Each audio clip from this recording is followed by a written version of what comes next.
Yeah, yeah, yeah, yeah. Living in Babylon, huh? Stay safe though, you know what I mean? Yeah, stay safe, straight up, straight up. Yeah, yeah, yeah. All my niggas with me. You know we rollin'. Yeah, yeah, yeah. Bitch, don't nothing come free. Pay me what you owe me. Yeah, yeah, yeah. All my niggas with me. You know we rollin'. Yeah, yeah, yeah. Bitch, don't nothing come free. Pay me what you owe me. Yeah, yeah, yeah. These niggas full of buffoonery. Try me, they gon' read your eulogy. Gemini, you know it's two of me. Niggas don't know what to do with me. Alien, I feel immortalized. Only protected, we fortified. Nigga, you die, play with Mordecai. Lay in the ditch if you play with me.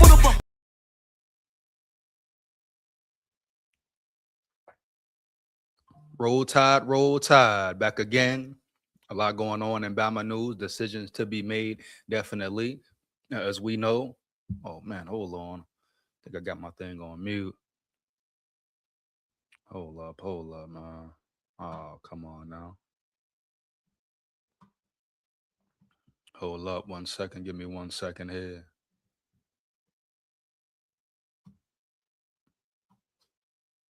Give me 1 second here, man. Come on now.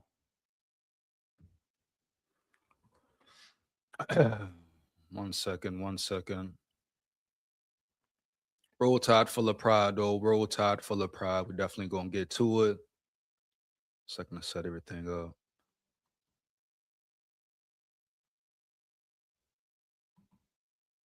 Hold on.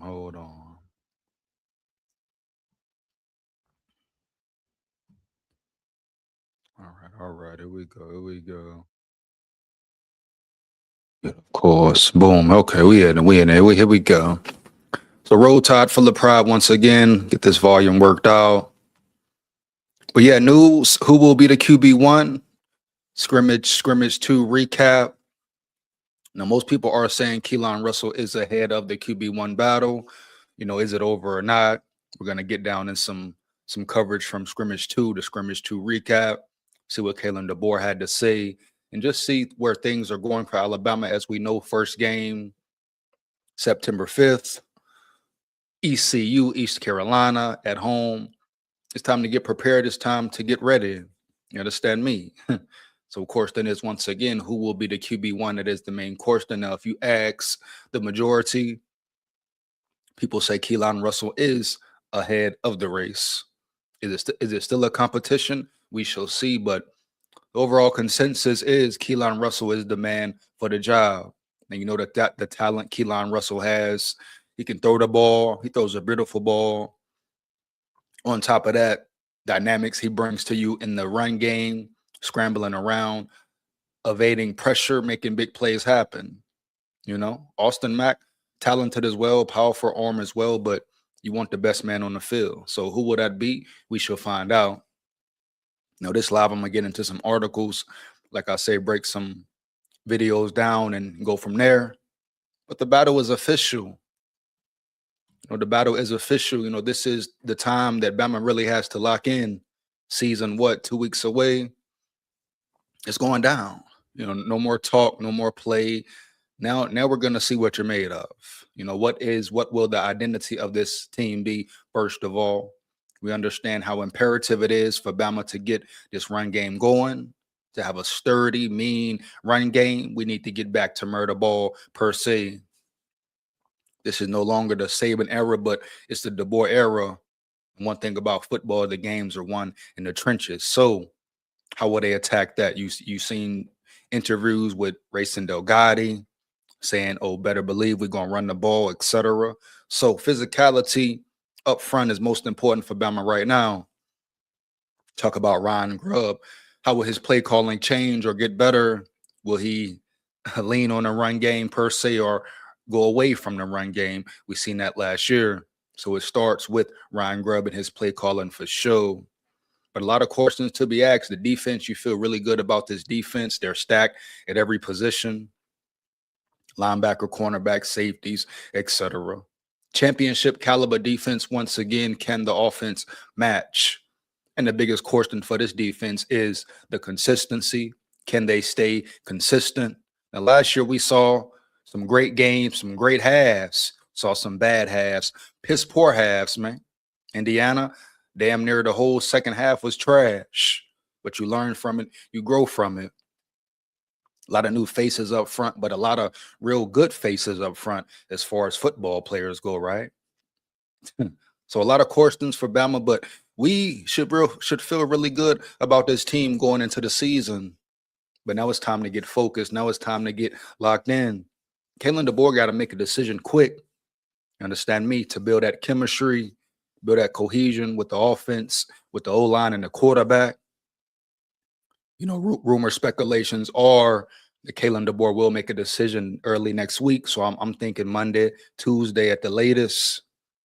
But it's time, baby. It's time. And will it be Keelan Russell or Austin Mack? Both talented quarterbacks. But I think Keelan Russell right now has the slight edge. You understand me? But a lot for Bama to prove this year. What is the standard? What standard will be set this year, right? The past 2 years hasn't been all pretty, but it's been progress. You talk about getting better, winning more games. You taking the next step, right? Elevation. Last year, you get to the playoffs, make it out the first round after being down 17, shut out. But now you must keep going. You must continue to get better. This year, as Bama fans, we expect what? Improvement, period. No time for regression. You got to take a step forward. So we want to see you win the second round game, get to the semifinal, hell, get to the championship is the ideal situation, right? Right. But we want to see progress from DeBoer. And he's done a great job, a phenomenal job. Matter of fact, we talk about recruiting, development, transfer portal, NIL, whatever. You know, Kalen DeBoer has handled himself very well. Some people get caught up into the whole Saban hype. He's no Saban. You're right. He's not Saban. He is Kalen DeBoer. He is K-Dog, period. You can't expect him to be Saban, win like Saban at all, especially in this time and era of college football. I mean, if we're being honest, it's damn near impossible to win back-to-back championships, multiple in 3 years, like Bama was doing. A different time frame, a different realm of college football. You can no longer stack rosters up, man. It's pay for play for real. Is it right or wrong? Some people say it's right. Some people say it's wrong. Some people say it is ruining the game. We're going to see how it all pans out, but you must adapt. Just like Saban had to adapt, guess what? Kalen DeBoer has to adapt. And that's it. But we're going to dive into articles. I'm going to get into Kalen DeBoer video in a minute. Oh, I know it ain't. Hu Yang in the building. You rang Hu Yang. No Ed and Eddie tonight, Hu Yang. You hear me? No doubt. Let's go. Your linebackers will be weak without linebacker jetters. Watch your mouth, watch your tone. Watch your mouth and watch your tone, Hu Yang. You hear me? Shout out to Justin Jefferson from Bama.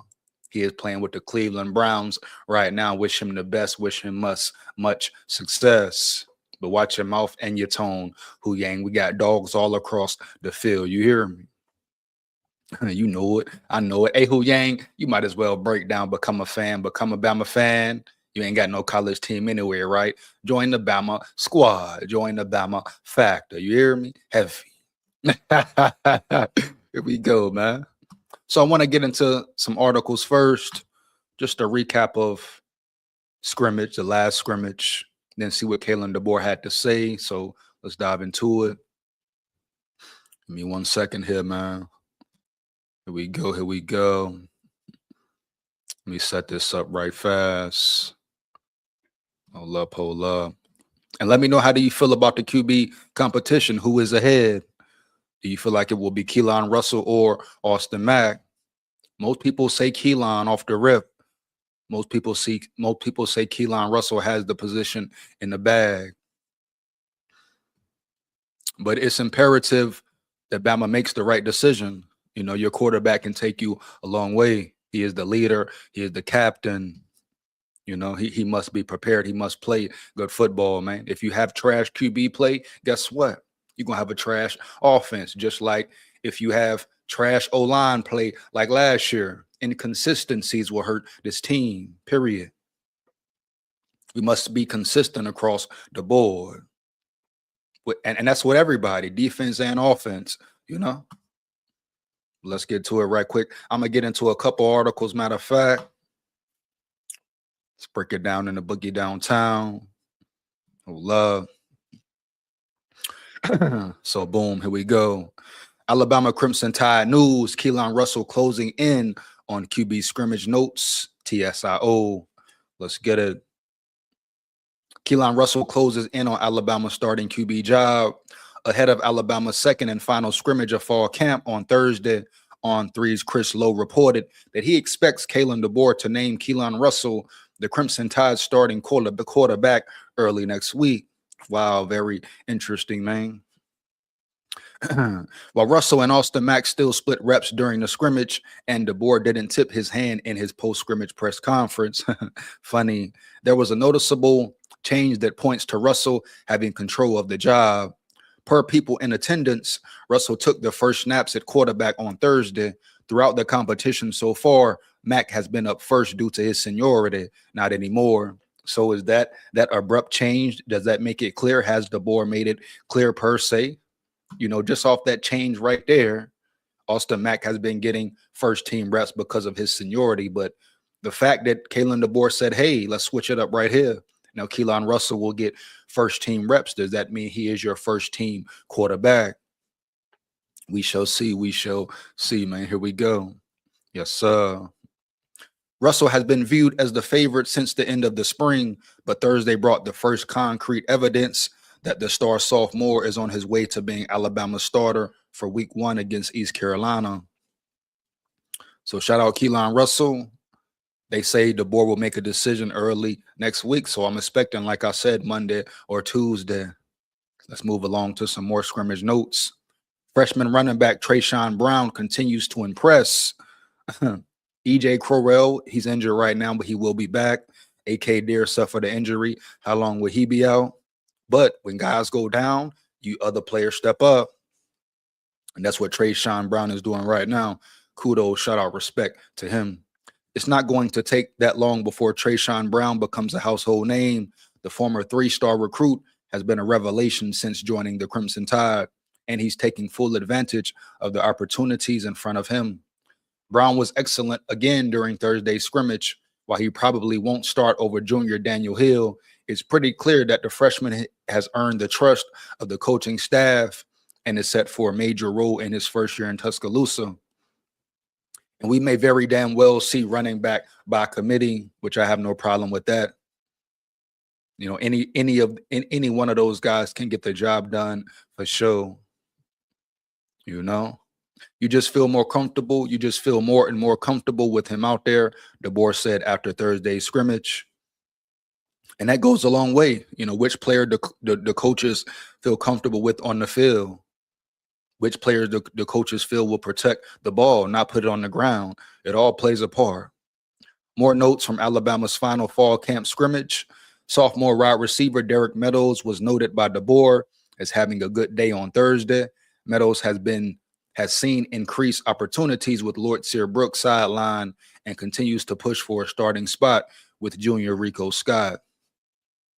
The offensive line continues to generate optimism recently. Scrimmage onlookers noted that the line held its own much better this week than last against the defensive line. This follows comments from Alabama center Rayson Delgado on Wednesday that were oozing with confidence. That's good. So the O-line is showing progress. The O-line is showing commitment to the run. You just compare scrimmages.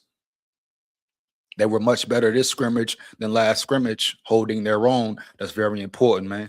And we know if you can hold your own, you can be physical at the point of attack against this Bama defense, this Bama O-line. You can hang and bang with any defense in the country. I stand on that 10 toes down.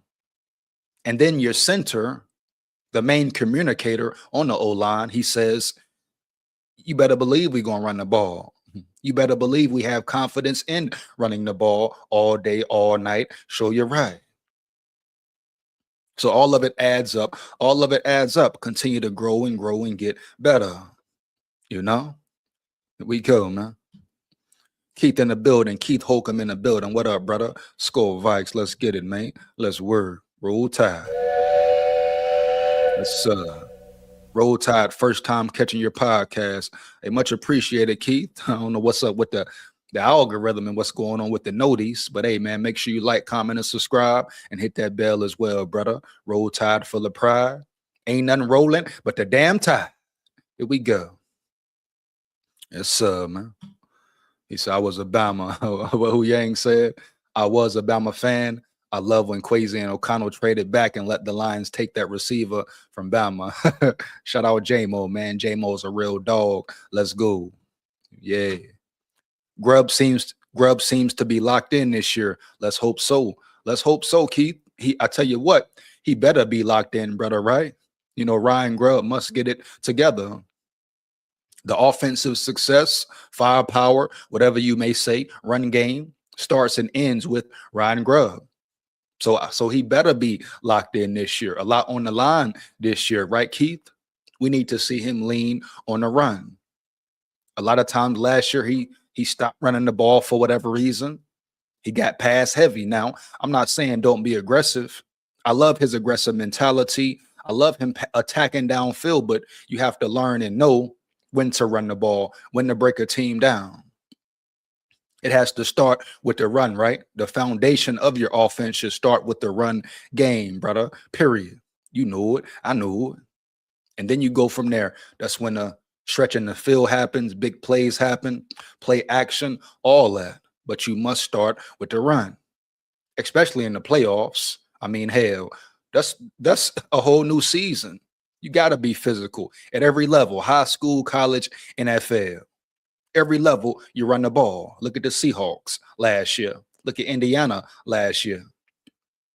Trenches, man, where the games are won. And not only that, consistency in the trenches as well. Right? Here we go. He said, absolutely. We know what's up. You know, at this point, Keith, we all know what needs to change. The good, the bad, the ugly about this offense. The question is, can they make it happen? You have enough talent. I don't care about the new faces you brought in through the portal. You've had an ample amount of time to get them in order and make sure they're playing on the same accord. Right? First off, communication. How was the communication off the rip? You know? Does everyone know their role and are they playing it well? We're going to see, Keith. We're going to see, man. But I tell you what, brother, I'm very excited about this team in general, overall. You know? Overall. But they must get this QB decision right. Hey, let me know, Keith, how you feel about the quarterbacks. Which quarterback do you think should be number one, man? Let me know in the chat for real. Is it Keelan Russell or Austin Mack? I believe that this team is going to surprise some people. Me too. See, the good thing about this year, Keith, everybody's sleeping on us. Let them sleep, though. Let them sleep, right? We're going to wake them up quickly and swiftly. No denying it. But you're absolutely correct. This team has a lot of talent. A lot of talent, man. For real. Defensive and offensive side of the ball. I feel like the secondary will be the best in the country. The best in the country, hands down, man, down. I stand on that 10 toes down. Matter of fact. Very excited, though. But we gotta lock in. Let's get back to it. Where we at here? We're gonna run the ball this year. I'll tell you that, Del Gotti said. I love it. I love it. And Del Gotti, a transfer portal guy, just his swagger, his demeanor, his confidence. Matter of fact, I think I'm gonna break his interview down as well. But you need that on the O-line. You know, your center, especially the main communicator on your O-line, you want him to be confident. You want him to have belief. You know, you want your O-line to run the ball. The offensive linemen should want to run the ball. They should love when you're running the ball, right? They can straight up dominate. I want pure domination. Here we go. Dre Kirkpatrick Jr. continues to make plays in camp. Dre Kirkpatrick Jr. is a real dog. If he can stay healthy and stay out of trouble, keep his mind right. I love his physicality. I love his aggression. And he's a ball hawk. Pay attention to Drake Kirkpatrick Jr., man. When you make a name for yourself in these scrimmages, it cannot be ignored. I repeat, when you make a name for yourself in these scrimmages, man, they cannot ignore it. And Dre Kirkpatrick Jr. has been doing that all camp. Here we go. Where we at here? Kirkpatrick has a nose for the football and seems to always be in the right place at the right time to make a big play. Alabama's incredibly deep at safety, but it appears the rising junior is going to have a role this season. His playmaking is hard to keep on the sideline. Alabama got out of yesterday's scrimmage mostly injury-free, outside of the guys who were already nicked up. The board noted that transfer cornerback Nick Sherman went down with a lower extremity injury and will be evaluated. Sherman was a depth piece, but he's the second corner, joining Jordan Edmonds to go down in camp. And injuries, injuries are part of it. How was your depth chart at the end of the day? That's really how championship teams are built, right? Your depth chart. Do you have talent on your depth chart? Can guys step up and fill in when their names are called? So let's get back to it. Now I want to get into some more camp talk, but DeBoer talk. Hold on. So let's get into some Alabama fall camp depth chart projections for the quarterback position right quick, man. Here we go. Second. Keelan probably has more upside, but we could get it done with either. Both have different strengths. Big facts, Keith. Big facts, brother. No doubt. Definitely on the money with that, man. And that's a good situation to be in. Whichever quarterback you go with, can play ball, can handle the big moments, can get the job done. Definitely, man. Both bring different things to the table, but they are both capable of being a solid quarterback for this offense, right? Especially with this run. If we have a run game, you expect the run game to be much improved. So on top of that, and the run game will help your quarterback. That's just the natural effect of it. So I feel good, with either way they go. I don't have no certain pick in this. May the best man win. That's all I want. The best man on the field. The best men on the field, right? The best 11. That's it. But shout out to K-Dog and Ryan Grubb for keeping their word, so to say, as far as this battle goes. It will really be the best man for the job. No favoritism, no bullshit, or nothing like that. Let's get it. Blessed to have two QBs with high skill sets. Definitely, Keith. That's very rare, right? Very rare. And not to mention Elijah Haven coming in next year. More talent. More talent, brother. But that's definitely great to have on your squad. Yes, let's get to it. So we're going to look at the quarterbacks, projected starters and stuff. Projected starter, they got Keelan Russell, rotational none. Possible climbers, Austin Mack. Others, Jeff Tamala, Tayne Evan Kawhi, John Gazaniga. Here we go, man. Let's check out some of the thoughts. We specifically saved this depth chart projection for last, as we were hoping to get enough information from both scrimmages to make as educated or of a prediction as possible. Mission accomplished, right? Prior to the second and final scrimmage on Thursday, Pete Nakos with On 3 predicted that Keelan Russell would win the job. Then Chris Lowe, also of On 3, followed up that prediction with the following tweet. Would expect Kalen DeBoer to name Keelan Russell the starter by early next week. He's been excellent this preseason and gives Alabama more playmaking ability at the QB position. Throws a really nice ball. And I've heard that a lot this offseason, just about the spiral on the ball, the way he can flick it with the wrist. So he may be ahead. He may be the leader of the pack right now. But it could definitely change, man. Definitely change, man. Let's see.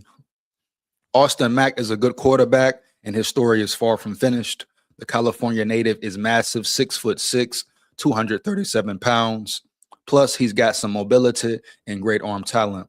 And from all indications, he's had a good offseason and a strong fall camp.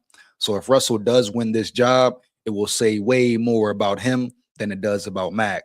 With that said, the ceiling of this Alabama offense is higher with Russell at the helm.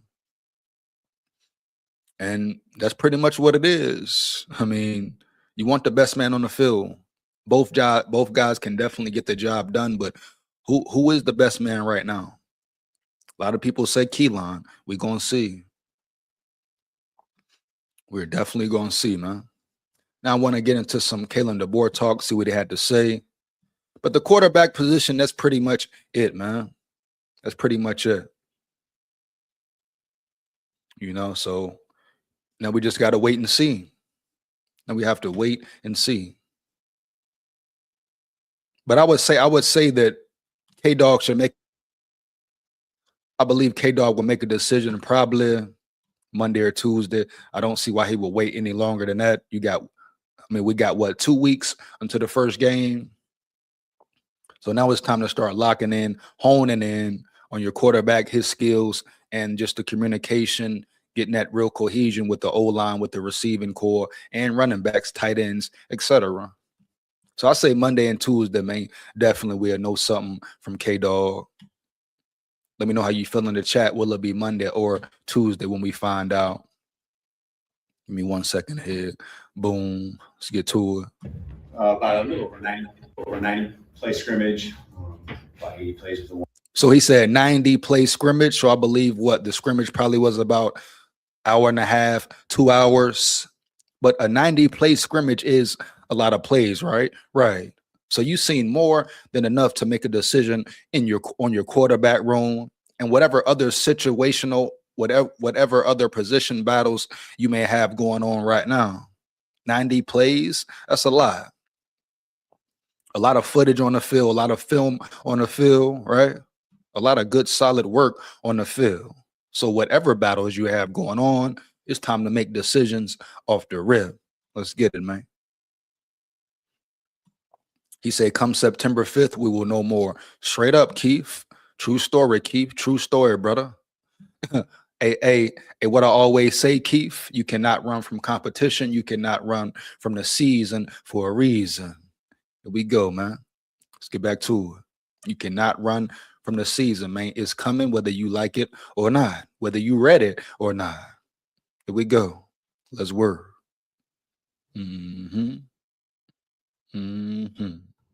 Ones and twos, finish up with some threes. Good work in all areas of the field. So just probably the general feel, I think, of the week would be that we made a lot of progress. I felt like we consistently get better.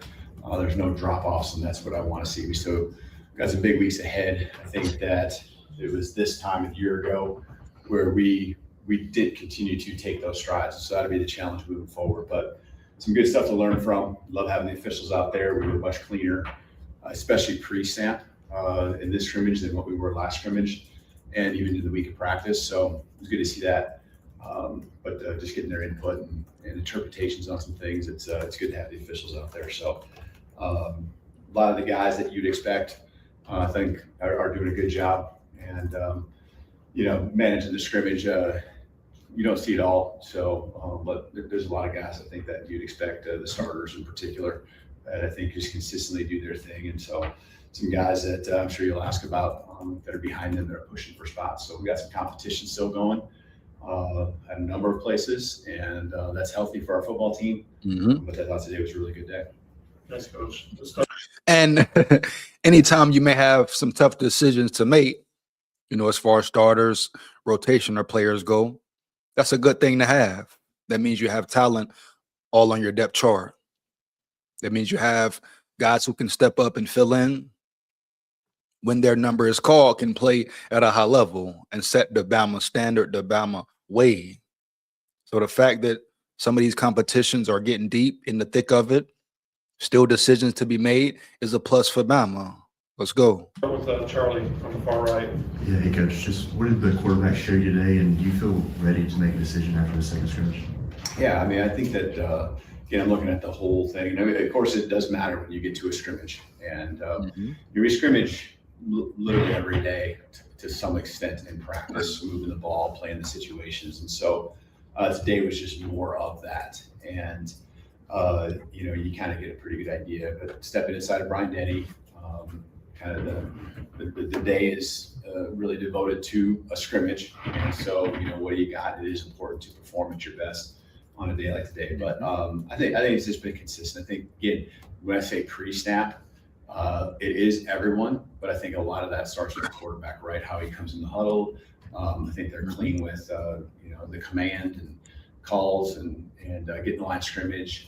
I would say, and that's another thing right there as well. Command of the offense. Are you a great leader? Can you control the game? Control the ball? Are you a great field general?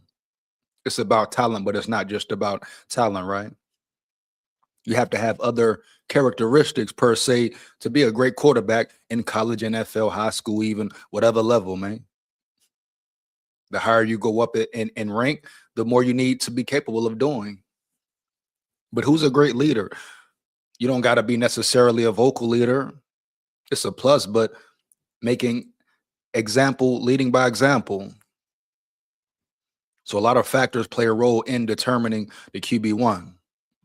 This, I think, pre-snap, any checks, I felt like they were on it on another level than what they were a week ago, which is what you'd expect. Progress right there. Getting better every week, every day, matter of fact. When he said, hold on, let's see here. I also think that the philosophy of player retention is going to play huge dividends in the future. Yeah, definitely, Keith. Hey, Keith coming in hot on the spot, man. Let's get it. Roll Tide, man. For sure. How many players can you retain, right, Keith? Especially in this era of college football. How many players can you retain? With the NIL, with the transfer portal, can you keep them in the building? It's tough to do, but it must be done. But that's a great comment, man. A true story. True story right there, Keith. True story, man. Retention. Can you retain some of your best players? I mean, teams going to come with the money, with the bag, with the tampering and all that. Can you create a system? Can you create an atmosphere that players want to remain in? Our defense should be good enough coming out of the gate to allow the offense to gain their traction. Yeah, I feel very good about the defense, Keith. Me as well, brother. I feel like this defense will be better than last year. Matter of fact, early too. I think they will be more violent, aggressive, show more effort, and this time on a consistent basis. Last year they were good, but we saw a lot of inconsistencies from this defense, right? First half good, second half bad, or vice versa. So I believe this defense will be the strong point of the team, but in a better way. Hell yeah, man. Let's go. Let's get back to it. And we made a note of that, and they've improved on that drastically. So getting us in, more than anything, getting us out of bad calls and bad looks, and that's a big part of the quarterback's job other than executing play. So we'll work through it here this weekend, see where we're at, and just continue to discuss it as a coaching staff. Let's go to Katie on the left. Last week you talked about the offense starting a little bit slow and some early turnovers. Just were they able to start faster today and limit turnovers? Yeah. I think we had one turnover. Might be wrong on that for sure. It's just one on the day. And just again, the intentionality is what I love to see. And last week, the defense, the intentionality on the energy, not just starting, but how they were at the end was really important to them. And that was really tied to a scrimmage scenario and situation we had earlier before scrimmage one, where they dropped off, and we made note of that. And then that was, kind of the offense's job now to make sure that they addressed the areas where we fell short. And I thought they did that. They came out and moved the ball down the field early and consistently. it starts again with just getting to the line of scrimmage and your operation there, everyone breaking a huddle, and all it takes is one guy going to a wrong position, and now the quarterback's trying to get that corrected. So less of that all week in practice, and I think you saw that today. Just the offense, I thought, did a much better job. You can see that they're honing in on the things that they do well. There's always areas that are weaknesses across the team that we need to continue to work on. The one thing about offensive football, you get to kind of decide what you want to do and what your identity is. And so I think we're really doing a good job with the last 4 practices of working in that manner. Let's go to Chase on the right. Who had to sit this scrimmage out, and did you get out of this scrimmage healthy? So due to injury or anything? Yeah, I mean, injury. As far as just guys that are still out, EJ not scrimmaging, and I'd expect him. We're really hopeful that sometime next week he's coming back to step on the football field practice. I would put Latsier in the same category. Did not scrimmage today. I mean, EJ Correll, a lot of talent. Can he get back on the field? Can he get back to work? Lloyd Sear Brooks, we expect big things from him this year. Can he get back to work? Can he get back on the field? I mean, that's the thing about it, man. Not serious injuries, but you're still missing time.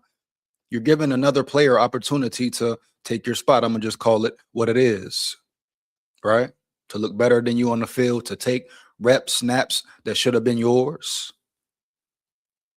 So you got to take all this into consideration, man. Just like the EJ Correll situation, you got Trayshawn Brown stepping up, The Lloyd Sear Brooks situation, you got Derek Meadows stepping up, Sadarian Morgan. You can't knock those guys for being available, being there. We're going to see what happens, man. I mean, injuries suck, but injuries are part of the game. Nick Sherman did suffer an injury today, and he'll be evaluated to lower extremity injury. And so that was it as far as any injuries that happened in the practice today. So is there anyone else here wondering about? Okay. Mike, on the left side. Just how ready do you feel like Trayshawn Brown is to contribute right away? Obviously, I asked about EJ, but there we go. You just gave that. Yeah. I just really think that Trayshawn, especially going to camp, that's the question, and you just feel more and more comfortable with him out there. Honestly, I felt pretty good about him as a ball carrier. Based on what we saw this spring, you just always work on ball security and things that just it's faster at the college level, but he's really adapted well. And then it just leads into pass protections and any checks the quarterback makes. And you can see just he's a smart guy. It matters to him. So he's definitely not noticeable in a bad way out there. He's going out there making plays and continue to progress. And I think EJ was heading that way too. So it'd be good to get him back out there on the field. Colin? Hey, Keelan, is there any separation between Keelan and Austin at this point? I mean, depends on what you're looking at. Again, we look at them just move the ball down the field, and both of them look exactly the drive charge. They flip so much between ones and twos. They're doing. We can go in with either one of them. I feel very comfortable with that. Obviously, we got to pick one, and we will. We will pick one, and we'll continue to work through that. And that's it's real. It's just a tough decision, right? You got to pick one. You can't pick two. You wish you could, but you got to pick one, man. And you got to pick them soon. Like you just said, they can go in with either one of them. Now, the question is, which one do you feel best about? Which one are you more comfortable with going into the season? Open it up. That's it. But both quarterbacks are very talented. They both have their own techniques, own strategies, different strengths they bring to the table and all that. But you got to pick one, just what it is. It's hard to build depth now. The teams that can accomplish that will be more consistent. Definitely, Keith. It's it's no longer the days of stacking rosters like Saban could do. That's why I always say K-Dog is facing different scenarios right now. Yeah, Nick Saban had to adapt, but in a different way. Now, Kalen DeBoer is facing money, pay for play, and all that NIL transfer portal. So it's going to be real tough to stack a roster, retain a roster. That's why recruiting is definitely important. and development is important. So definitely hard to build. In this day and age of college football, definitely hard to build and keep a consistent roster moving forward. But like Keith said, the best teams will do that, period. You know, just what it is, man. One thing that's 100, this man can develop QBs. I believe it. I believe it. I definitely believe that, Keith. Definitely believe that. You saw Ty Simpson. Yeah. You saw what he did at Washington, other schools he's been at. Brown is picking the offense up quickly. That's a positive. That's a positive. And he's a young dude, a freshman, showing maturity, showing availability, showing understanding, right? Definitely a plus for Brown. We're going to see what happens moving forward. Here we go. 1 second, man. Here in the days ahead. You on the back row to Hunter? Yeah, how's Lorcan, Quinn, and Connor Talty fared in the scrimmages, and are you pleased with their progress this fall? Yeah, I think both of them, I think, are very, very talented. And I think Connor's really built a lot of momentum through the offseason, especially since the summer. Lorcan, you know, you can see what he's got as far as leg strength, you know, whether it's field goals, kickoffs, and just maturity. And so he responds and battles back. There's going to be adversity, and you're not going to be perfect as a kicker. So a lot of it is like, what's it look like the next kick? You know, what's your response going to be? And so it's a strong competition right now. I mean, it's a battle, and I mean that in a good way because they're both kicking very well. Two more. Let's go to Emily Grace in the back left. Coach, you mentioned that pre-snap was cleaned up. How do you think the overall offensive communication was today? A lot of it ends up just not just how you break, but when you get to the line of scrimmage, what that urgency, communication, all of it, just what it feels like, and you can almost anticipate that a play is going to be executed well by how it sounds with the line talking, how they break the huddle. You can just see there's more and more confidence, and that's leading to. I would just say, generally speaking, this week, you're not having plus like we would have week one. You're seeing a gel. You're seeing now you're seeing holes open up. You know, for the running backs to run through, and you know, we broke down what an explosive run play, what it takes during the beginning of fall camp, and that's you know the yards you get before contact. That's making a missed tackle, you know, and so, you know, there's a formula to that. We play the percentages, and I think you're seeing more and more of that happen, but it starts all up front with the offensive line. The protection, I think, was ahead of the run game early in camp. I would have said, I think last week, that I liked the direction we were going. I think this week, the run game has continued to improve. I think we had really, as a team, I think we had 4 really good practices this week. Yesterday was more of a walkthrough. Let's finish up with Hunter in the front left. Yeah, just what'd you see from Rico and Meadows in place of Losner? Yeah, Meadows got a lot more opportunities today, and that's a lot of times when it comes to. I thought Rico 2 days. And that's what happened when players go down. More opportunities come to another player. That's just part of the game, man. Part of the beast. It is what it is. Days ago, really took advantage of some balls. And Derek Meadows is a big receiver. What is he? 6'5", 200 plus. So big body, definitely a big body to throw to. That came his way, made a lot of nice plays. I mean, they're both very trustworthy with everything, and you know the responsibilities. It's not about that now. It's about going out and using your athleticism to make plays. But I thought Derek, and again, a lot of it's because of the opportunities you get. He got more opportunities today than most of the receiving core, and I thought today was a really big growth day for him. Competitive catches in particular. So, you know, using that big body to go up and make some plays. You're not going to catch them all. Ball placement is the defender you're going against, but I like the way he's battling, and he's really growing. All right, thank you. Shout out Kalen DeBoer right there. Definitely. Let's see here. That card guy in the building. What up, brother? SKOL Vikes roll tide full of pride today, no? But SKOL Vikes definitely homes. You say Vikings preseason game 2 today, Big SKOL. Oh yeah, for sure. So make sure you come rock and roll with me in the live, that card guy. Matter of fact, He says SKOL Tide, baby, SKOL Tide. Let's go. Make sure you come rock and roll with me though, man. For real. Let's get it. Say, who is your breakout player for the season? Oh man, it's a tough one there, Keith. We talking offense or defense, brother? Let me know. It's a tough one though, man. We talking offense or defense though. Shit, for defense, I might have to say Dejon Lee. You know, I'm very excited about Dejon Lee, what he brings to the table as a cornerback, tall, lanky, rangy. I'm really excited about the whole secondary in general.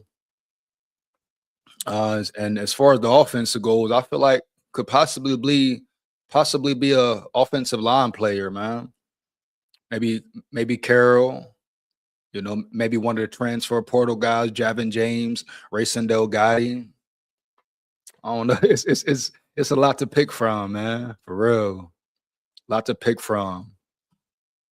I mean, you got young players in the mix as well. Xavier Griffin on the offensive side, Sadarian Morgan, you know. A lot of players ready to play ball, good ball. So we're gonna see, man. But as far as one, I can't just pick one, brother. We are gonna have to establish a run game to keep defenses from just dropping back in blanket coverage and smothering pass routes. Facts. Gotta run the ball. Have to run the ball. Absolutely correct. Gotta run the ball. That's where it starts. It starts and ends with the run game. You know, that is the Bama standard, the Bama way. Let's get back to it. And I'm gonna get into, let me see here. I'm gonna get into some players speaking, but I wanna see what we got with this depth chart here. So we talk about right tackle and who should be the starter at right tackle. I talked about Javin James and Nick Brooks before, but they're both transfers who have been phenomenal. Who could be in the starting role. So right tackle, the two options here are Javin James and Nick Brooks, both transferred to Alabama this offseason from SEC programs. Hold on, get this screen right.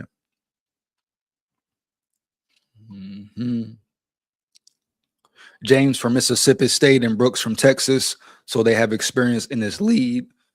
James has received most of the first team reps, including in this week's scrimmage, but UA's coaches have said the competition at right tackle has turned into a real battle and haven't ruled out Brooks. And Nick Brooks is big as hell, 6'7", 330 plus, so he's a big body, a real big dog up front. They would rather have a starting five than rotate along the offensive line. So who comes out on top of the right tackle competition will soon be known. If Brooks can't consistently execute at a high level, then James will win the job. The two top options here are, okay, that's why they said it again. 1 second. Left guard, we got similar to right tackle. Alabama's left guard opening is down to two players as Mal Waldrop and William Sanders compete for the spot. Sanders was part of the O-line rotation last year, and with the veterans in front of him moving on, many believed he would simply step into the starting left guard role. But an off-season surgery sidelined him in the spring and some of the summer. That allowed Waldrop to get a lot of first-team snaps, and the second-year lineman seems to have taken advantage of them. He has been praised for his physicality and intelligence, helping new center Racendell Gotti make the calls. The coaches have given Sanders an opportunity to compete, but Waldrop isn't backing down. We'll see if he can hang on for one more week. Battles galore, dog. The running back position. Alabama's running back room has been impacted by preseason injuries. A.K. Deere will miss the start of the season after suffering an ankle injury in the first scrimmage, and E.J. Crowell did not participate in either scrimmage as he dealt with an ankle injury of his own. And hopefully A.K. Deere bounces back quickly and swiftly. You know, A.K. Deere, very explosive, fast running back, can take it to the house at any given damn time. But injuries suck, but they part of the game. Of course, then is how long will he be out? How will he bounce back? Crowell should be back on the practice field soon, but with him and Deere sideline, the Tide has leaned on Daniel Hill, Kevin Riley, and freshman Treshawn Brown. The trio looked good in scrimmage 2, per those who attended, and Brown continues to trend up. At this point, it looks like Hill, Riley, and Brown will be the first backs we see in the first game. The coaches will try to get Crowell ready for the season, and we should see Hill and Riley and potentially both freshmen in week 1. Third wide receiver, very interesting here. Lloyd Sear Brooks missed both scrimmages, but he's not expected to miss any game time.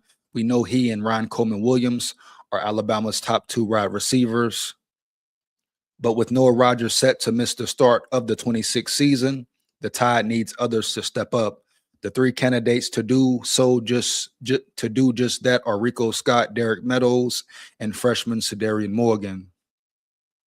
Meadows received a lot of opportunities in scrimmage 2 and was praised by DeBoer after the game like practice.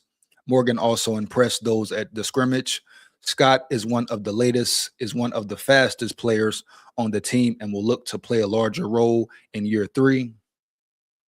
All 3 of these wideouts are expected to see the field, but which one starts right now, we would give Meadows the nod. Now we talk about the tight end position. The tight end group has been one of the bright spots of Alabama's preseason.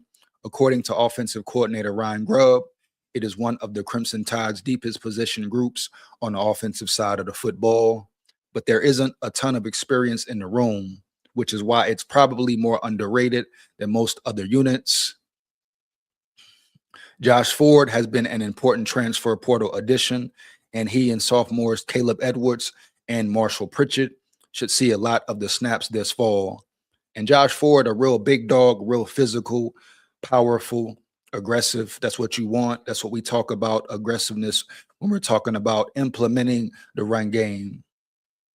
So you must set the tone, and Josh Ford can definitely set the tone, man. Roll Tide. Danny Lewis is back and healthy and could give the position a boost as well. And Jay Lindsey continues to score scrimmage touchdowns. That's 5 players who could make a realistic impact this season. This group appears to be in good hands this year. So that's really where we're at with some of the important roles, who will play the biggest role, and that's where we're at with the roster, dog. Rayson did say they will run the ball this year. Definitely, Keith. And you want your center to say that, right? You want your center to express that. You want your O-line to want to run the ball, to want to be dominant, to want to be aggressive, right? You want dogs up front, and I ain't talking poodles or chihuahuas. Hell no, right? We want real dogs, dog, sharpened dog in the building. Let's get to it. Now I'm gonna get into some player breakdown. I believe Rayson Delgatti and Caleb Woodson spoke recently. I'm gonna get into that right quick. Is there a practice today? Let me know in the chat. Does Bama practice today or no? Tight end room is loaded. Oh yeah. Very loaded. Different types of tight ends too, right, Keith? You have fast tight ends, pass catchers, ones who specialize in blocking. So it's different levels of talent all in the tight end room. Let's get to it. Give me 1 second here.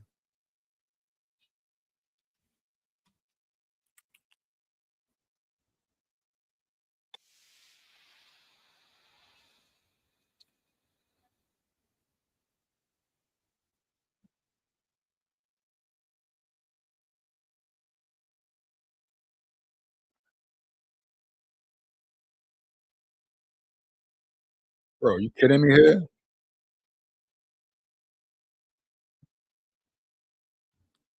One second. Hold up.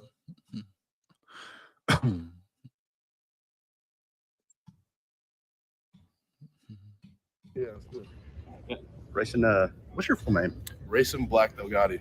It's a very interesting name. Yeah. Do you have any siblings? Do they have full names too? I do have a younger sister named Braxton and then an older brother, Dezen, like Design. Gotcha. What's just been like being in Alabama? Man, it's been amazing. I mean, I'm with the best. So yeah, it's been truly a blessing. What can you tell us about your recruitment out of the transfer portal to get to Tuscaloosa? I mean, yeah, I had 30 plus offers out of the portal. I mean, 30. Wow, he said 30 plus, so 30 schools wanted him. 30 schools were ready to take the chance on him. Wow, so the talent is evident for Racing Delgatti. Coming out of Cal Poly, some people were worried about, oh, small school talent, this and that, but he's obviously shown he could adapt to the big time talent. He will be your starting center, so pay attention to Racing Delgatti. Could be one of the steals of the portal this year. Schools want to be their starting center, so it was really amazing. It started off slow because what happens is all the big schools, they slowly go down to the FCS guys, and then once they saw me, it was like a hidden gem. Everyone was going crazy. What did Alabama tell you to sell you on this place? I mean, they just had to bring me out here and show me what it's about, show me the trophy room. I mean, it's Alabama, so. Do you have a relationship with Josh Cuevas at all? Do you know? I mean, I've hung out with him a couple times up here. Shout out Josh Cuevas, Roll Tide, man. Let's go. He was back during training for the draft, and yeah, he's a cool dude. Did you talk to him at all when you were deciding on? I didn't. Oh, actually, I did. I talked to him through. It was a FaceTime with Grubb, and he was there, and I was talking to him in school. Yeah. Do you have any tips on being a former Cal Poly guy? I mean, work hard. You gotta put in the extra effort. What kind of message did you get from, I guess, Michael Carroll, the only returning guys on staff or on the line in terms of like what to expect, like what this is going to be like? I mean, yeah, he's such a hard worker. I mean, he's a freshman All-American. I mean, he's young, but he really takes it like he's a vet. You know, he knows what he's doing. So yeah. What kind of advice did he give you in terms of getting in here and putting in the work, what it's going to be? I mean, yeah, just keep your head low and just grind it. That's the main thing he was saying. What do you expect the difference between Cal Poly and the SEC to be like? Well, I say the size. I mean, even at Cal Poly in the FCS level, there's guys that could play here. It's just here, there's all of those guys. So, yeah. Yep, like you said, all of those guys. Everybody's good. Everybody's great. Everybody's big. How do you separate yourself? That's the main question. You know, straight up. Tight end should help out the O-line early on also. Definitely, Keith. Yeah, definitely. Dog sharpen dog, like I say. You know, you got great blocking tight ends in your room, on your team.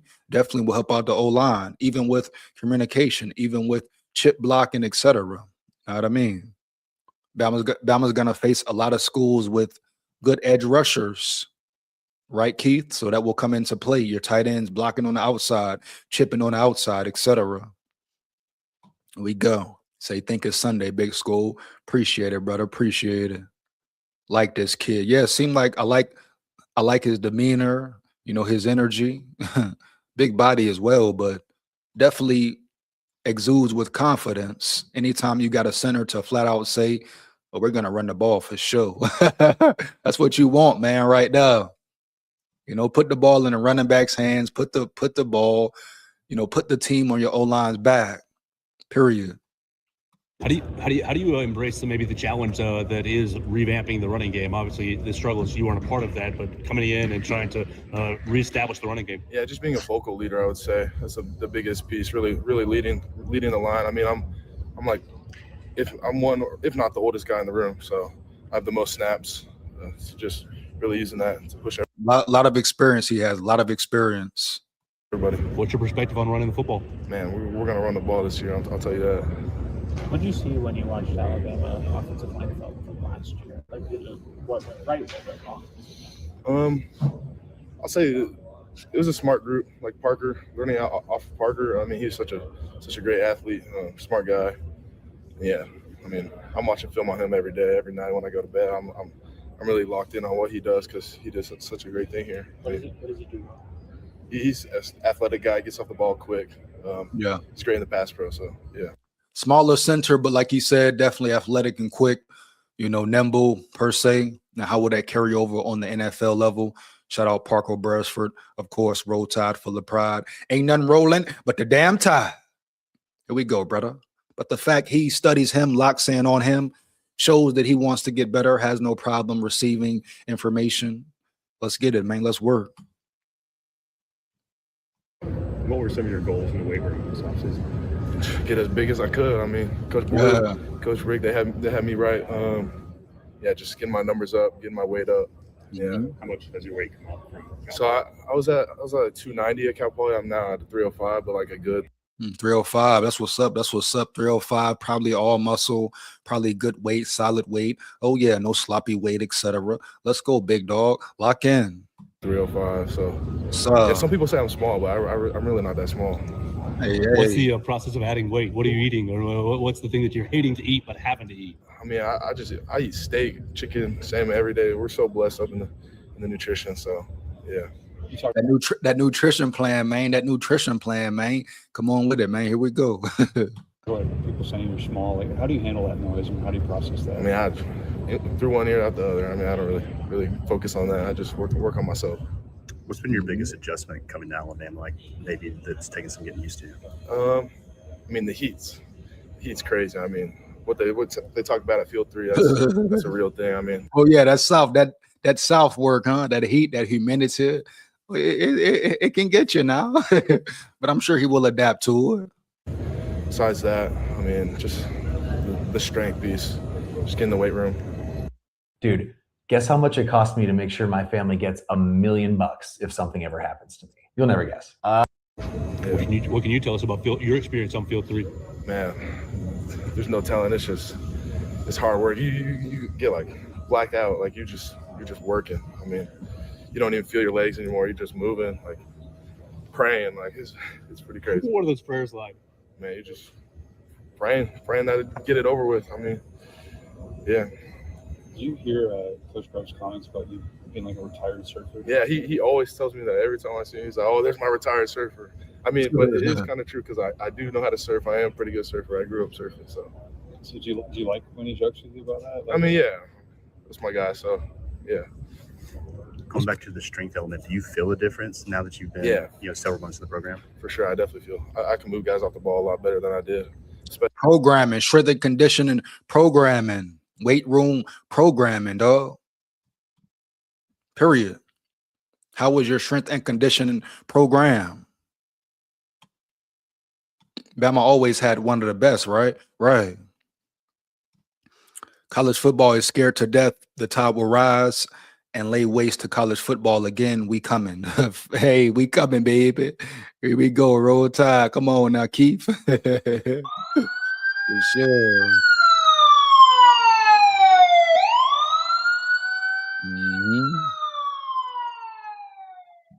He say embrace the hate. Definitely embrace it and run with it. And not only that, but run through it.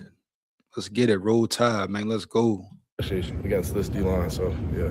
How much do you feel like all the snaps at the FCS level have translated to the SEC so far? I think in-game practice is the best. So, I mean, having those, just knowing like twists and having a good feel for the game. So, what's been the relationship like with Coach Clem so far? Man, he's such a great coach. I mean, he knows what he's doing. He has so many years behind what he does. Yeah, just learning off him has been amazing. What do you think of the biggest thing that you've taken from him in these 6, 7, 8 months? I say the biggest thing he's taught me is how to be like really physical, like because I'm already a physical guy. You guys probably see my tape at Cal Poly, but man, he's all about striking, putting guys in the dirt. Like he's all about that. So yeah. Did you get a welcome to Alabama moment at all? I mean, honestly, I could say Field 3. Like, forget about the football stuff. Field 3, that was a welcome to Alabama. That's that hard work that Alabama made, built by Bama. That's where it's all about. How's this D-line been to go against, and how's it helped you get acclimated? I mean, going up against the best, that's what you want. So it's been awesome. I mean, can't wait for season. Is there anyone on that defensive line that's been tough to go against? Yeah, I'd say Terrence Green, KJ. I mean, Devin Tompkins, all those guys. So we got a really good front this year. How have those battles been with Terrence? I mean, they've been good. We've been making each other better for sure. So yeah, he's a big dude. So. What's it been like to have the left guard? They're still working out, whether it be Mal or Will or maybe someone else. What's it been like to have the left guard position kind of in flux while you're? I mean, Will. And I love the fact he said. I love the fact he said about Coach Clem, Coach Adrian Clem, that he teaches physicality, man, moving bodies, right, technique, etc. But the main thing of it is what? Aggressiveness, violence, right? really attacking, being real physical. That's what we need right there. Real murder ball. Here we go. Yes, sir. Whoever it is, I trust him. Like, And then they keep saying field 3. Field 3 must be real intense, man. It must be real work going on in field 3. Must be some real bleeding going on in field 3, brother. You know what Xavier Brown said? Them boys been bleeding, putting in real pain this year. And watch how they put the pain on the field. Roll Tide. we got some guys. I'm excited for this. So yeah. Can you speak about each? What have you seen? What are the strengths for Mal and for Will? Yeah, Mal's a really smart guy. I mean, he knows the playbook inside out. I mean, I do as well. But if there's any questions, anything about the front, anything, I'm like, Mal, you got me. So yeah. How have you tried to build that chemistry off the field with a lot of new faces in the O-line? I mean, we get together a lot. I mean, we do barbecues. We go out to eat. Locker rooms. We have a good time in there, just joking around, hanging out with the guys. What is a guy from Southern California barbecue in Alabama? The funny thing is, I don't really barbecue. They do the barbecuing. Gotcha. Yeah, it's a lot of burgers, a lot of steaks, just barbecue food. How do you think people will describe this offensive line unless you guys play? Physical. I mean, with Coach Clem, we're coming to battle. So Is that his biggest plan? yeah, definitely. Coach Grubb talked a lot about connection and chemistry. What are some of the things that you like to improve on, especially with communication going into this next scrimmage? I mean, I'll just say coming together as a whole. I mean, we're already all connected pretty well, so just building on that. What was the scrimmage like for you last week?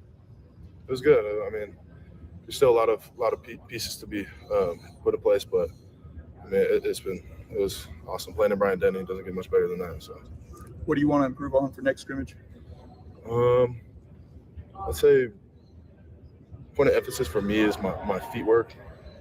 I mean, I'm pretty solid with that, but for some reason I was kind of lacking last scrimmage. So just turning that around and getting back to how it was.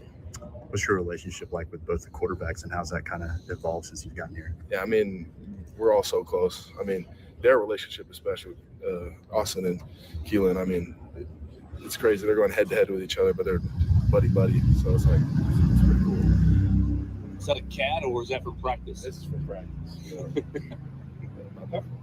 How would you describe Coach Clem's coaching style, and how's that affected the offensive line? I mean, it's just physical.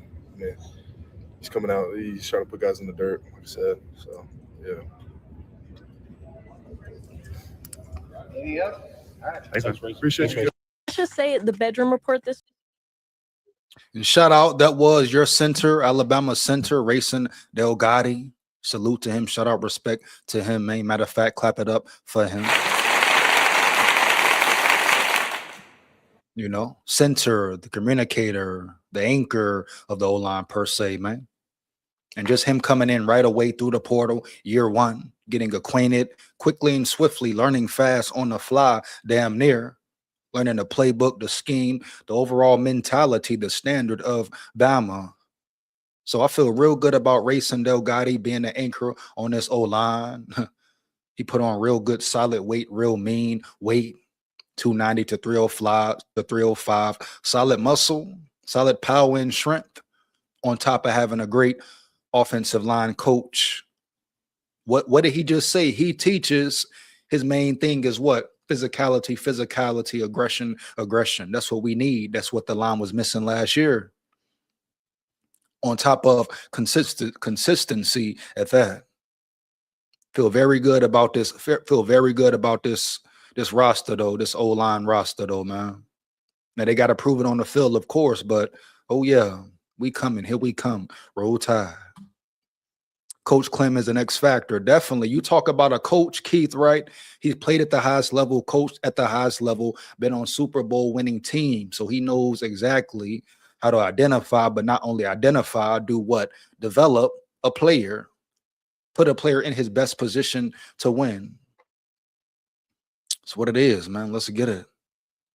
True story, big facts. KD said these players want to be coached, and that's important. Are players willing to listen, willing, ready to learn? You know, I want to see some mean, nasty, get after your ass road graders on the O line this year. That's what I'm talking about, man. That's what I'm talking about. You hear me? Yes, sir. Yeah. You hear me, brother? No doubt, man. Let's go. Ryan Coleman Williams better do good. Oh, yeah, he must. He must. Breakout season for Ryan Coleman, bounce back and all that. Got to make up for last year. Straight up. He know it too. Ryan Coleman Williams know he didn't set the standard last year. Period. Holden, I believe Ryan will shine this year. Definitely. For sure. He got to. Ryan Coleman Williams knows what he got to do, and he gonna handle that business, that Bama business. You know it. I know it. Here we go, man. Now I want to get into one more player interview before I get up out of here. Hey, once again, make sure you like, comment, and subscribe, and hit that bell as well. Share this with any and everybody you know for sure. Support the grind, support the channel. It takes less than 1 second, man. Why not? Let's get to it. Love. We got here. And we know how highly Kane Walmack has spoken about who? Caleb Woodson, another transfer portal guy through the portal, Virginia Tech. Shout out Virginia in general. You hear? But Caleb Woodson, a real dog back there. We talk about effort, violence. That's what you love about him. Size and speed and power as well, but versatile on top of that. Another steal in the portal. Let's go. Let's go, man. Hold up. Device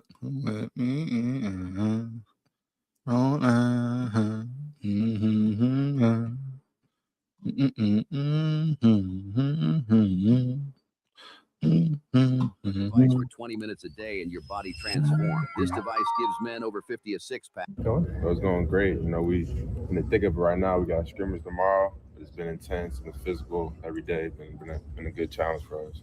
How would you describe the transition to Alabama so far? I feel like it's great. You know, kind of in a change. It's kind of unknown, but everything here has been great. You know, from the summer workouts to, you know, now we're in fall camp getting ready for the season. Everything's been great. What's been the most difficult part of it? I would honestly say just moving all my stuff. Honestly, like getting everything in a moment's notice to my apartment up here. But it's been great. Everything's been smooth and great. What was it about this program that kind of drew you here? You know, just the caliber that everyone holds themselves to. You know, it's Alabama. It's the top of the top. So just being held at that standard, all the guys want to work every day. There's not a day where you got come on. Everyone's in. Everyone wants to make it to that next level. Have you been wearing the green dot at all? Yes, sir, I have. Gotcha. How's that been? It's been good. You know, Coach Womack getting used to how he calls the plays based on, you know, down the distance, stuff like that. It's been good adjustment. Had you previously worn that? I have, yes, sir. Are the responsibilities much different in terms of this defense versus what you're coming from? We ran the same, you know, 4-2-5 at my old school last year, at least. So it's kind of the same fundamentals and principles, I would say. Coach Womack talked about this being a big week in terms of position battles, guys separating all the above. Have you seen the team overall respond to that kind of mentality? I mean, it's definitely, you know, intense, especially tomorrow. Tomorrow's going to be the day to decide that. So I feel like everyone knows the weight of that and is preparing in that way. What are you looking to most improve on first scrimmage to second scrimmage? I would just say, you know, finishing on top, my tackling, just really, you know, delivering that blow and them big hits. What have you seen from QB Reese and Luke Metz? Oh, yeah. I mean, just the whole room in general, those guys, the whole room, you know, we all compete with each other. We're all and this linebacking core is stacked, man. Like another level of the defense that is really stacked. You cannot deny that.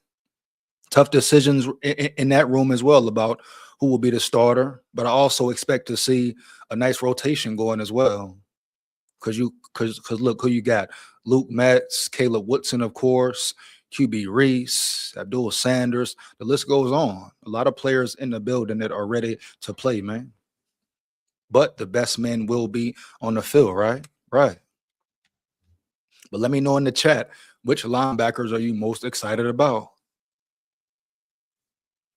right? And the fact that Caleb Woodson came in the way he did through the portal and picked up on it so quick and showed he can do his job and do it well, understand his role and position, and be a leader coming into the building as a new guy.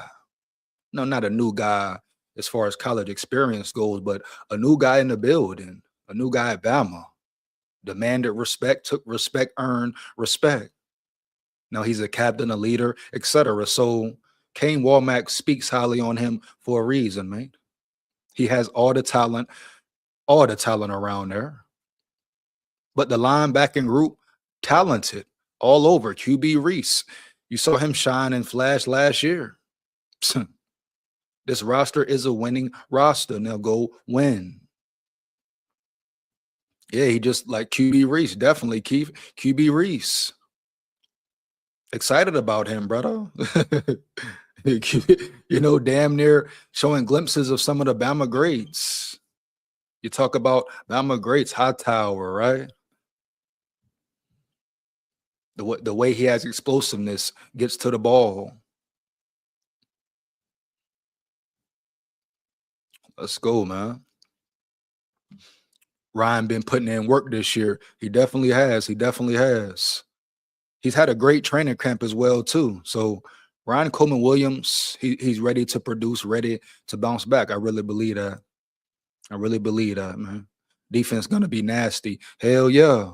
Hell yeah, brother. For real. Defense gonna be nasty, man. For real. Physical, vicious, all that. Let's go, man. Let's get back to it. Let's get back to it. We're trying to get better and bounce like ideas and communication off each other. So I feel like the whole room is really meshing together and really a really strong room. Womack gave high praise to Xavier Griffin. Do you feel like he could make an impact this year as a freshman? Oh yeah, for sure. You know, he comes in. Xavier Griffin, young freshman. You talk about a young freshman in him. They're making comparisons to Jihad Campbell. Nice comparison, if you ask me. But I don't think he'll build his own style, his own brand coming into his own, right? But he's a freshman, put on, I believe, like 11 pounds in the offseason. Expect him to play right away. Expect to see Xavier Griffin in the rotation heavy. Yes, sir. Let's get it, man. Let's work. Roll Tide. You know, he comes to me, he comes to kind of the older guys for advice and stuff. But yeah, he's way above his level and way above. You know, he just got here as a freshman, just turned 18 actually. So he's gonna make an impact for us for sure. I'll keep this quick.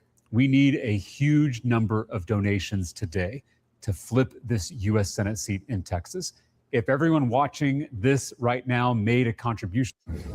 As a player, what are some of the things that you can bring to this Alabama defense? Yeah, I feel like just my intensity, you know, day to day, you know, I come in a pro mindset. So I feel like my intensity, my leadership, and just bringing the guys along with me. What have you tried to improve on? Really my footwork, you know, my eyes. You know, when your eyes are right, your footwork, that's going to set you up to make plays. So I feel like just really honing in on those details, and that's going to bring me to that next level. You know, Womack really leans into the eyes stuff with the DBs. These are the same for y'all. Yeah, I mean, really the whole defense, you know, you go alignment, assignment, and then your eyes, because if your eyes are in the right place, you're going to. Alignment, assignment, and then your eyes. I like that, man. I like that a lot. Alignment, assignment, and your eyes. Oh yeah, Roll Tide. You're gonna miss your work, and that's gonna set you up. Yeah. I'm sure you've been asked this already, but what was kind of the expectation in terms of what being an Alabama linebacker would be like? What was kind of Alabama's pitch to you out of the board? Just, I mean, it's the top of the top. You know, coming from Virginia Tech to here, you know, I wanted to be somewhere where the best was at and hold myself to the standard. I hold the guys to that standard, the high standard. So I would say that. Is there someone on defense that kind of emulates that standard that you're like, yeah, this is what I want to reach? I would honestly say the whole defense. Like, we had a lift yesterday after practice. It is not any, we got to lift. It's let's go, we got to lift. So I would really say that the culture. I like that, brother. I like that. Them boys hungry. Like Keith said, them boys hungry. Got to be a hungry, right, man? After practice, we ain't going to cry about it. We going to get it. Shit, we going to get it. Period, man. Let's work. Respect. And the guys on the whole defensive side, I'm sure it's the same on the offensive side. Got that standard. Let's go. We gotta get that work done. What have you seen from guys like QB Reese, Hayden Jones, and Luke Metz? Yeah, I mean my whole room. I love those guys. You know, we come to work every day. You know, we in the middle of the defense with the linebackers. We got to run the show. So just having that responsibility, and it's been great. Is there an NFL player you monitor your game after? I like Fred Warner. I've always said I like Fred Warner. Just his aggression, his speed. Fred Warner. He's just so Kind of ironic. He kind of looked like Fred Warner, huh? Fred Warner, a dog, animal. Some say Fred Warner, the best linebacker in the game when healthy. Great comparison. Great guy to look up to and watch and study. Smart. So I would say Fred Warner. Is there any difference in just what the day-to-day preparation looks like here compared to other places you've been? I would say that's from a personal thing. What he said, people don't realize how young this team is. If they can retain the core group and add some depth in the future is very bright for the Crimson Tide. Definitely, Keith, for years to come, right? For years to come. I mean, hell, he just mentioned freshmen and shit. Xavier Griffin, a freshman. A lot of young players on this roster ready to play and fight. But you're absolutely correct. The future is very bright. You can retain majority of your talent, your core talent. Yeah. Keep being good in recruiting. Keep winning recruiting. And development is key. Yeah. And also retain your coaching staff. That's key as well. One of the main things that started happening to Coach Saban is his coaching staff was so good, performing at high levels, he couldn't keep him in the building for that long. Later in his career, right? He had great coaches come through. Elite coaches continue to leave. So can you retain your staff as well? That's another main question. But young, talented, stacked roster. It's Xavier and Brown, a sophomore, junior. I believe Brown is a junior this year. Yeah, this is Xavier and Brown's last year, if he wants it to be. I mean, hell, could he come back his senior year? Of course, but I don't see why he would. I think he's going to eat so much this year, Holden, he's going to hit the draft. You could be talking about a day one pick. We'll see, though, see how the season goes, etc. But Xavier and Brown is a junior. Let's get back to it. I kind of always have the same preparation. You know, I take care of my body. I'm always in the facility. Even the summer when we didn't have to be here, I was here all day. So I would say just my preparation's been the same throughout all of college. What's working with Coach Morrell like? Oh, he's a great coach. You know, the details, he really knows what he's talking about. Coming from old school to here, it's been great. Like having him in my corner, working with all of us, you know, holding us all to a very high standard. Is there anything about, schematics has your responsibility changed in the middle, or what does that look like? No, I mean, different play calls, you have different responsibilities and stuff, but altogether from my old school to here, we run the same 4-2-5 scheme, so I would say it's about the same. So he's used to the scheme already, which probably is another reason Bama wanted to get him. Right? So, I mean, he's coming from a 4-2-5 scheme. They came Womack say, hey, this dude is a real diamond in the rough. So he understands, he understood what was going on already within the scheme and playbook. So that was a benefit. So he had to adapt, but it was an easier adaptation per se. Man. And that's the goal of the portal right there. But smart pickup by Bama, bro. Talent-wise, but just mentality-wise as well with Caleb Woodson. Said big ass. SKOL, gotta love autocorrect. Let's go, man. Who are you guys I should look to have a breakout year in Bama? We talked about it earlier. Hey, check out Dejon Lee. Check out Ryan Coleman Williams. Hell, who else? Xavier and Brown, of course. It's a lot of players to name. QB Reese. Shit, Terrence Mean Green up front. Rayson Delgatti up front. A lot of players to name. Carroll.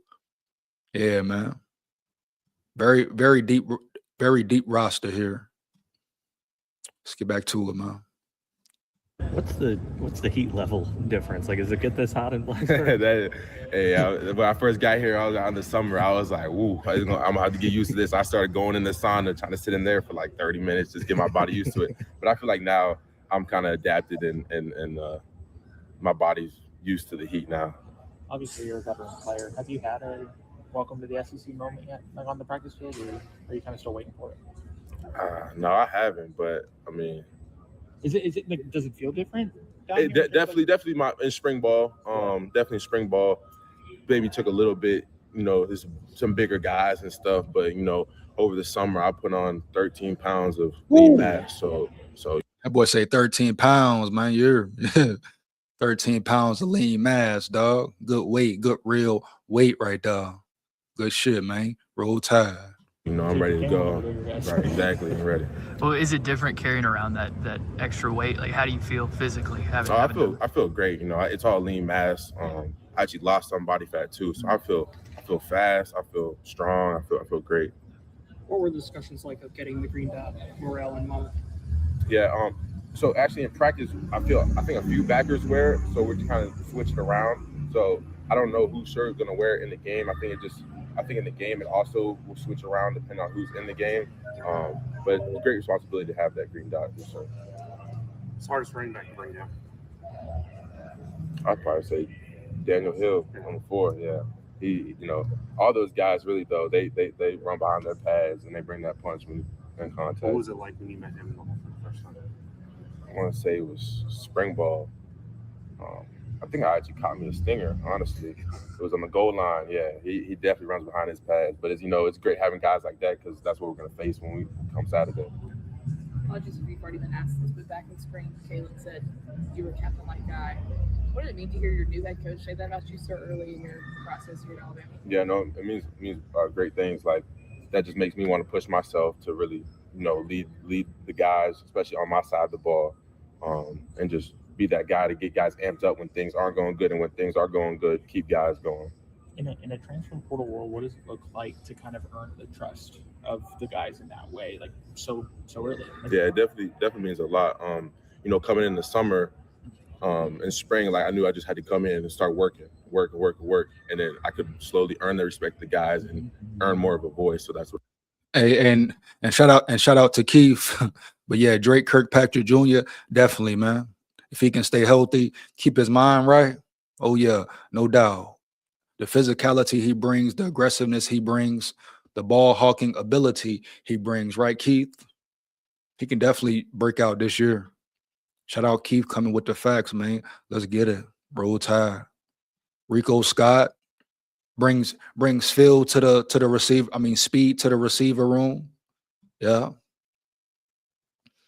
Yes, sir, man. Say probably going to play some safety up. Safety, that hybrid position, definitely. Let's go, man. Pay attention to Kirkpatrick Jr. for sure. His dad was a great player at Bama, man. So he has the legacy, the pedigree, the bloodline, etc. Let's go. His dad held it down at the cornerback position in the secondary. Know what I mean? Let's work. Yes, sir. Let's work. Yes, sir. Here we go, man. Let's get back to it. I did. Was there a guy that you followed in terms of like, hey, like this guy does it right, whether it's on the practice field, whether it's in the weight room? Like, is there a guy that you saw and you're like, I'm gonna act like that for my room, whether it's on offense or defense? Not necessarily. I kind of just came in on my own and learned the guys around me. I would say Bray Hubbard though. He's definitely he's been here. He knows how things go. So. Shout out Bray Hubbard. Shout out Bray Hubbard. Leader, captain. He returned for his senior year. Great for Bama. Him, Keon Sabb, both of those players are experienced and very talented. So shout out Bray Hubbard for real, dog. Let's go. Dog sharpen dog. So kind of, watch what he does.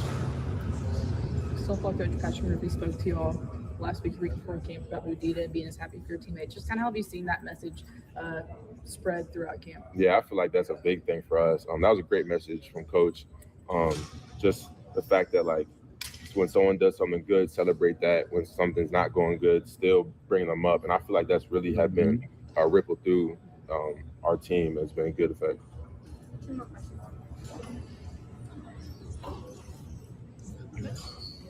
You found a favorite food right here yet? Computer. And there is Caleb Woodson. Shout out to him. Roll Tide full of pride once again. You know, he say Dre was a thumper. Hell yeah, a head buster. a tall cornerback, big cornerback, physical, getting your chest at the line of scrimmage. Hell yeah, you damn right. You damn right, Keith. A real thumper, brother, for sure. Roll Tide, man. Now that's it for the Bama portion of the live. But before I get up out of here, I gotta talk some Vikings business. I gotta talk about Christian Darrisaw. And they kind of disrespecting Christian Darrisaw on the low for show. Bray dog, he took that criticism personally last year and put it to use. Real talk, definitely a dog. Keith, definitely a big dog out there. But I got to break down some Darrisaw disrespect and have some questions for Darrisaw as well. So let's dive into it now. We know if Darrisaw can stay healthy, he is one of the best, if not the best, at his position. Biggest thing for him is what? Availability, right? So with that being said, will he survive a whole season? That's the first question.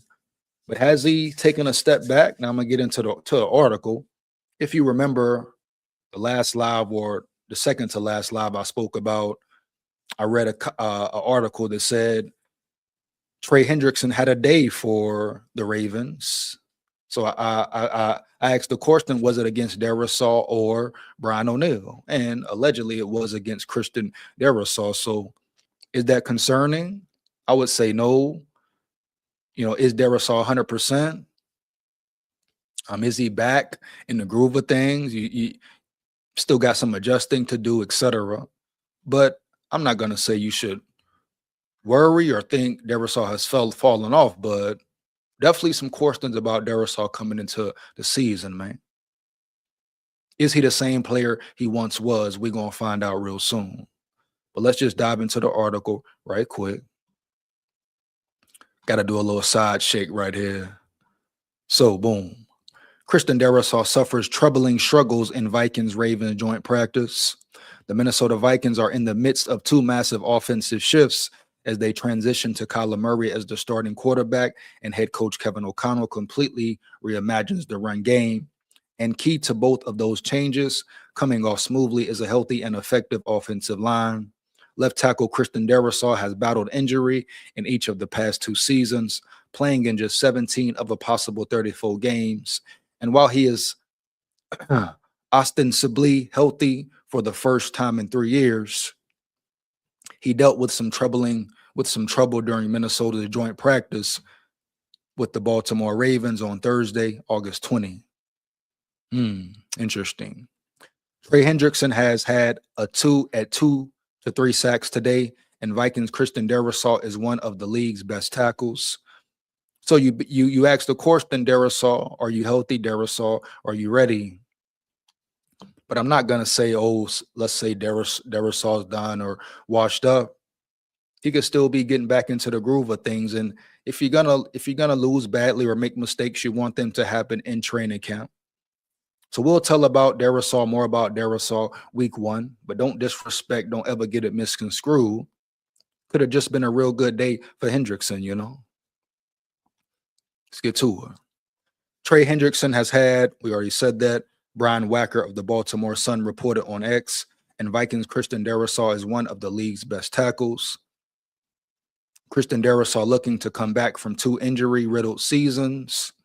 Darrisaw recently had been among the better players at his position when healthy across his 5-year NFL career, and Hendrickson had back-to-back seasons of 17.5 sacks in 2023 and 2024 before injury derailed his most recent season. So one player getting the better of the other in a single practice isn't the end of the world, and that's facts.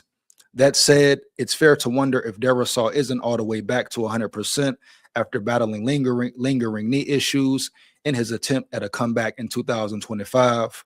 or if his health issues are still impacting him in late August. That would be my main question, right? How healthy is he really? If Hendrickson dominated him, how healthy is he really, man? When we saw it last year versus the Packers, he got annihilated versus Micah Parsons. And we know now he was 85% or less. Ankle still banked up, all that. Really, he shouldn't even been on the field. But if you do come out of it with some concerns, maybe it would be, is Darisaw really ready to play?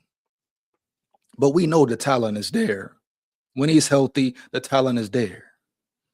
We're being smart with him, but at the same time, we're making sure he's part of this collective O-line group elevation that's happening. O'Connell told reporters in June, that group has a high standard for themselves. Christian has a very high standard for himself, and that's one of the reasons we're so excited to have him back and feeling healthy and feeling good. Vikings have invested heavily in long-term offensive line pieces. Let's get to it, man. For better or worse, Darisaw, now 27, is going to be the Vikings starting left tackle for the foreseeable future. The 2026 campaign will be the first for Darisaw on a 4-year contract worth $104 million, making the big bucks, the Guapino, Federale, Denali, Linguini, etc. You know it. I know it. Now will he go earn that cheddar, that bread and butter? Minnesota also extended tackle Brian O'Neill on a 4-year deal worth $96 million in late July that keeps him with the team through 2030. And Brian O'Neill, a lot to prove as well. Can he step up to the plate? Period. Can he stay healthy? Period. Here we go. After signing guard Will Fries through 2030 and drafting guard Donovan Jackson in the first round of the 2025 NFL Draft, the Vikings are all but set on the offensive line through the end of the decade. We need more from Fries as well. He had an underwhelming season, if you ask me, last year. However, the same group of 4 struggled to stay healthy and on the field together last season, which contributed to a 9-8 campaign and a failure to make the playoffs. Hopefully this year will be different. Major changes have come since, with Murray replacing J.J. McCarthy as the starting quarterback and team ownership firing former general manager Kwesi Adolfo-Mensah during the offseason after 4 years on the job. O'Connell could face the hot seat himself if the offense struggles again this season, so offensive line health and production will be at an even bigger premium in Minnesota in 2026, and that's big facts, no cap. And that's pretty much for the Darisaw article right there. And shout out Christian Darisaw, no question in his talent, but is he the same player he once was? I believe so. I would say, hell yeah. We will see, man. Let's go. Let's see here. Really, there's a Darisaw disrespect. He's good when he's healthy. Facts, Holden, facts, brother. We don't give a piss about nothing but the Tide. F them trees, and always remember you can't spell sucks without the U. Hey, man. Let's go, brother. Let's go, man. Roll Tide full of pride. Keith Holcomb. Roll Tide, man. I'm finna get up out of here. Much appreciated to my big dogs, my Levy dogs, my subscribers and supporters. You are much appreciated for life. Never forget it, man. And make sure you like, comment, and subscribe and hit that bell once again. Share this with any and everybody you know for sure. Support the grind, support the channel. You know what it is. Roll Tide full of pride, win, lose, or draw, but we come to win. Down at the levee, we going fishing at the levee. Roll Tide full of pride, man. Here we come. Believe that.